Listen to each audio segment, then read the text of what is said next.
আমি দেবেশচন্দ্র সান্যাল। আমার পিতৃদেবের নাম দ্বিজেন্দ্রনাথ সান্যাল।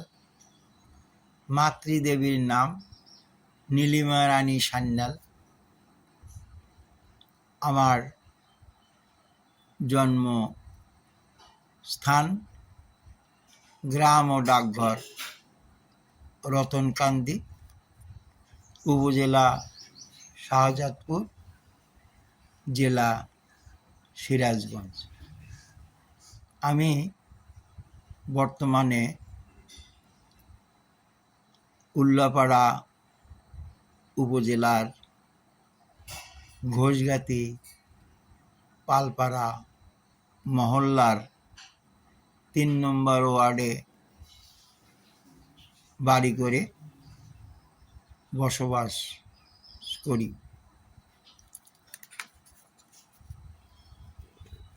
১৯৭১ সালে আমাদের এই বাংলাদেশের জন্য মহান মুক্তিযুদ্ধ হয়েছিল। ১৯৪৭ সালে এই স্বাধীন বাংলাদেশে ছিল পাকিস্তানের একটি প্রদেশ। এই প্রদেশের নাম ছিল পূর্ব পাকিস্তান।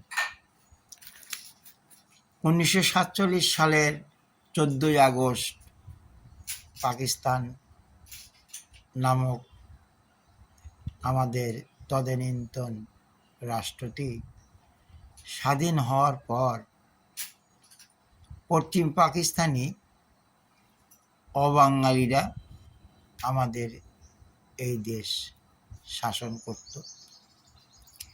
তারা বিভিন্নভাবে আমাদের পূর্ব পাকিস্তানের অধিবাসীদের বঞ্চিত করত।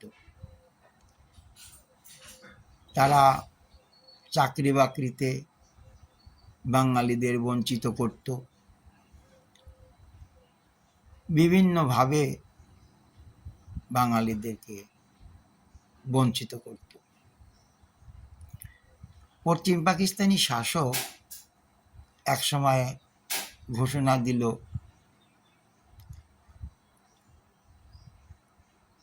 উর্দু হবে পাকিস্তানের রাষ্ট্রভাষা। পূর্ব পাকিস্তানের জনসংখ্যা ছিল বেশি, পশ্চিম পাকিস্তানের জনসংখ্যা ছিল কম। তাহলে উর্দু কেন পাকিস্তানের রাষ্ট্রভাষা হবে? এই নিয়ে পশ্চিম পাকিস্তানি এবং বাঙালিদের মধ্যে একটা বিরোধ সৃষ্টি হলো। ১৯৫২ সালের ২১শে ফেব্রুয়ারি বাঙালিদের এই উর্দুকে রাষ্ট্রভাষা না করার আন্দোলন থামিয়ে দেওয়ার জন্য তৎকালীন পাকিস্তানি শাসক বাঙালিদের উপর গুলি চালালো। তারা ভাবল নির্যাতন এবং কিছু মানুষকে হত্যা করে তাদের আন্দোলন থামিয়ে দেওয়া হবে। ১৯৫২ সালের এই ভাষা আন্দোলনের জন্য আমাদের বাঙালি জব্বার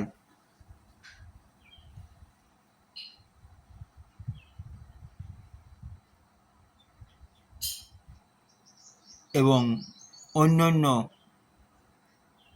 বাঙালি পাকিস্তানি শাসকের গুলিতে নিহত হলো। এই পূর্ব পাকিস্তান আর পশ্চিম পাকিস্তানের বিরোধ থেকেই আসলে শুরু হলো এই বাংলাদেশের জন্মের জন্য বিভিন্ন আন্দোলন ও সংগ্রাম। এই আন্দোলন ও সংগ্রামের ধারাবাহিকতায় শহীদ জব্বার, শহীদ অন্যান্য শহীদদের রক্তের বদলা নিতে বাঙালিরাও চেষ্টা করতে থাকল। আন্দোলন করতে করতে 1970 সালের 7 ডিসেম্বর পাকিস্তানি শাসক গণভোট দিতে বাধ্য হলেন। গণভোট হলো। তখন পাকিস্তানে সাধারণ পরিষদ এবং প্রাদেশিক পরিষদ এই দুটি পরিষদ ছিল। সাধারণ পরিষদের সদস্য সংখ্যা ছিল 313টি। এই 313টির মধ্যে পূর্ব পাকিস্তানের ছিল সরাসরি গণভোটের 162টি আসন। সরাসরি গণভোটের 162টি আসনের আওয়ামী লীগ বিজয়ী হল 160টি আসনে। পূর্ব পাকিস্তানের জন্য সংরক্ষিত মহিলা আসন ছিল 7টি। এই 7টিও আওয়ামী লীগ পেল। ইহাতে আওয়ামী লীগ 167টি সাধারণ পরিষদের আসনের অধিকারী হল। আওয়ামী লীগ নিরঙ্কুশ সংখ্যাগরিষ্ঠতা লাভ করল। তখন পাকিস্তানে সামরিক শাসন চলছিল। সামরিক শাসনের মধ্যেই এই সাধারণ নির্বাচন অনুষ্ঠিত হল। 12 নভেম্বর 1970-এ দক্ষিণাঞ্চলে একটি ভয়াবহ ঘূর্ণিঝড় জলোচ্ছ্বাস হলো। সেখানে পূর্ব পাকিস্তানিদের অনেক ক্ষতি হলো, কিন্তু পশ্চিম পাকিস্তানি শাসকরা এই পূর্ব পাকিস্তানের অধিবাসীদের ক্ষতিতে তেমন সহযোগিতা করল না। তখন সামরিক প্রেসিডেন্ট ছিলেন আগা মোহাম্মদ ইয়াহিয়া খান। 12 নভেম্বর জলোচ্ছ্বাসের জন্য দক্ষিণাঞ্চলের কিছু সাধারণ পরিষদের নির্বাচন স্থগিত করা হলো। সেই সমস্ত স্থগিত আসনের নির্বাচন অনুষ্ঠিত হলো 17 জানুয়ারি 1971। 167টি সাধারণ পরিষদের আসনের অধিকারী হয়ে আওয়ামী লীগ ক্ষমতা যাওয়ার জন্য প্রক্রিয়া শুরু করল। কিন্তু পশ্চিম পাকিস্তানি অবাঙালি শাসক বাঙালিদের হাতে ক্ষমতা দিতে সম্মত ছিল না। তারা ষড়যন্ত্র শুরু করল যে কীভাবে এই বাঙালিদের বিজয় অর্জন করার পরেও ক্ষমতা না দেওয়া যায়। ভুট্টো ছিল পশ্চিম পাকিস্তানের পিপুলস পার্টির প্রধান। এই জুলফিকার আলী ভুট্টো এবং সামরিক বাহিনীর গুরুত্বপূর্ণ কিছু জেনারেলদের নিয়ে প্রেসিডেন্ট ইয়াহিয়া খান লারকানায় পাখি শিকারের কথা বলে গিয়ে একটা ষড়যন্ত্রের রোডম্যাপ তৈরি করল। রোডম্যাপ তৈরি করে এই ষড়যন্ত্র বাস্তবায়নের জন্য কালক্ষেপণ করতে থাকলো। আর এদিকে পশ্চিম পাকিস্তান থেকে কিছু সৈন্য পূর্ব পাকিস্তানে নিয়ে আসতে থাকলো, যে এই সমস্ত সৈন্য দিয়ে বাঙালিদের হত্যা করে হলেও এই বিজয়কে ঠেকাতে হবে, বাঙালিদের হাতে ক্ষমতা দেওয়া যাবে না। এই লারকানার এই ষড়যন্ত্রমূলক পরিকল্পনা একসময় প্রেসিডেন্ট ইয়াহিয়া খান ঘোষণা করল 3 মার্চ 71 ঢাকায় সাধারণ পরিষদের অ্যাসেম্বলি হবে। আসলে এটা একটি পরিকল্পনার অংশ, যে এই সময়টুকুন অন্ততপক্ষে এরা আশা নিয়ে চুপচাপ থাকবে।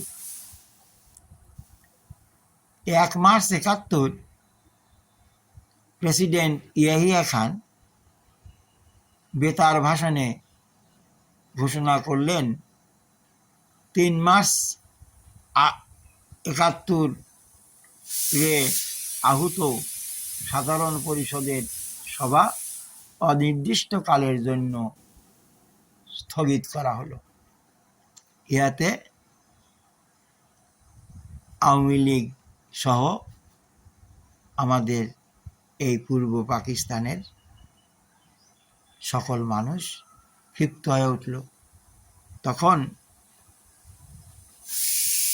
বাঙালিদের অবিংশবাদিত নেতা ছিলেন বঙ্গবন্ধু শেখ মুজিবুর রহমান। তিনি ছিলেন আওয়ামী লীগের সভাপতি। তিনি 3 মার্চকে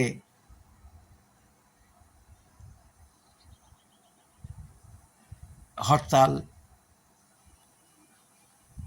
আহ্বান করলেন,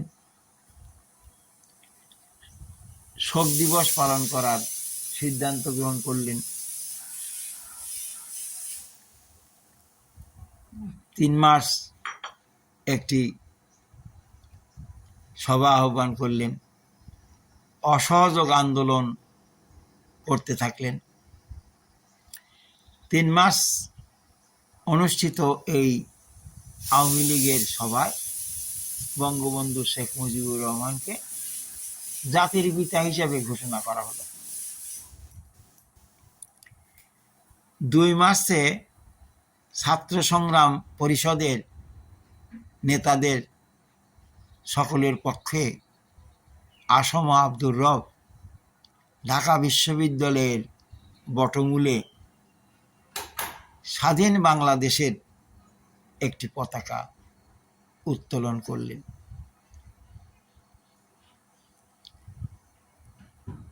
এদিকে পশ্চিম পাকিস্তানি শাসকরা তলে তলে ষড়যন্ত্র করছিল, আর আওয়ামী লীগের নেতৃত্বে আন্দোলন সংগ্রামের ধারাবাহিকতা চলছিল। 7 মার্চ 71 একটি বিরাট জনসমাবেশ হলো। সেই জনসমাবেশে বঙ্গবন্ধু শেখ মুজিবুর রহমান অপ্রত্যক্ষভাবে বাংলাদেশের স্বাধীনতা ঘোষণা করলেন।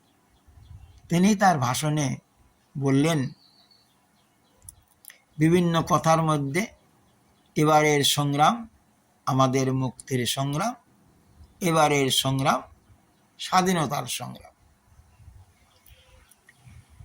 এই কথার মাধ্যমেই আওয়ামী লীগ সহ বাঙালিরা সবাই বুঝতে পারলেন যে আমাদেরকে স্বাধীনতা অর্জন করতে হবে, এই পূর্ব পাকিস্তানকে স্বাধীন বাংলাদেশ হিসেবে প্রতিষ্ঠিত করতে হবে।